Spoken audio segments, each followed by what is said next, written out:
Hello, welcome. In this video, we're talking about sustaining that friend after marriage. The book of Proverbs 18, verse 24, the later part says, there is a friend who stays closer than a brother. Now it's true that many people after marriage change their circle of friends. The intentions are good though. I mean, for growth, business opportunities, financial gains, success, career goals. It could be anything. But there's always that friend, maybe from childhood, primary school, secondary school, that has always been around through thick or thin.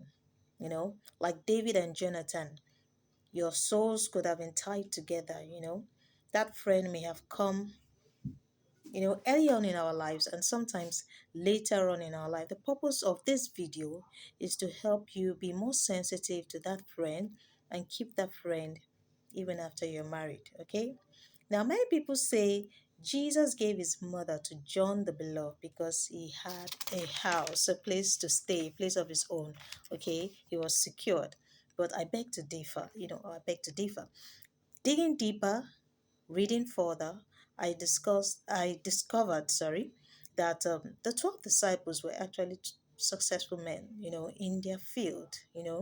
Thomas was a lawyer, and no wonder he wanted to see evidence, I mean, raw evidence that Jesus was risen from the dead. Matthew was a tax collector.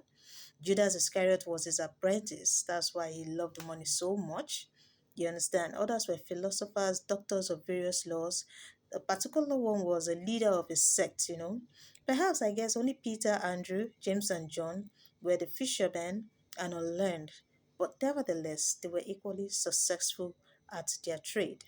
So the reason Jesus handed over his mother to John is that John had been a childhood friend of Jesus. They grew up together. You're surprised. Yes, yes. I was equally surprised at this discovery. You know, John and Jesus go way back. They go way back. They've been friends, probably rolling tires together and all that stuff. They've been good friends. When Joseph, the carpenter, that is the earthly father of Jesus, died, Jesus was not in the region of Palestine. He was away. So news came to him that his father was dead and his mother was grieving so bad. You understand? So Jesus wrote a letter to his mother and told her that John, son of Zebedee, would take care of her. Okay? And now that Jesus was dying, who else could he trust but the one who had always been there from the beginning? Okay? A tested, trusted, and a loyal friend. Okay? Someone he loved with his soul. Someone who has done the job before and he could trust him to deliver again. It had to be John. John the Beloved. John the son of Zebedee. He was there for his mother when she lost her husband. And now that he was going, he knew that John could fill in the gap, take up the role, and take care of his mother.